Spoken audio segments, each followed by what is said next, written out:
We're gonna learn how you can install the iPOGO Pokemon Go app for iOS without PC or jailbreak. Now this method works properly. Watch the video till the end and you'll be able to use the iPOGO app on iOS without any revokes or crashes. Firstly, to install the iPOGO app for iOS, you'll need the IPA signer and installation app. Like this one here, I have the eSign app. It helps to sign the IPA files and install them. To install the eSign, you're gonna launch Safari and reach to this website here, coinbn.io.bn. Link of the complete video guide on how you can install the eSign properly on iOS is given in description. Just go there and watch the full video there and install eSign successfully.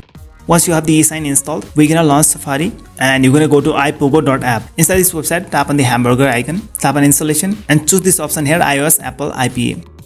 Now download the IPA file for iPOGO. Wait for the download to finish.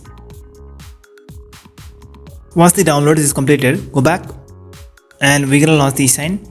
Come to Files tab inside the eSign, tap on three dots at the top, import from files and find the iPOGO IPA file. This one here, iPOGO IPA. Select open, tap on import to app library. Once it's imported, go to apps tab at the bottom, tap on the Pokemon Go, sign, start signing.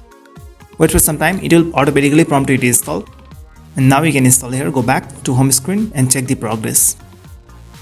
And you can launch this. Yes, it works. Now to keep the iPOGO app running and in good condition, you always have to activate the airplane mode before you switch off your phone every time. And once you turn on the iPhone, you can deactivate the airplane mode. This trick will help you to keep the iPOGO app running and in good condition. So like this video and subscribe to this channel.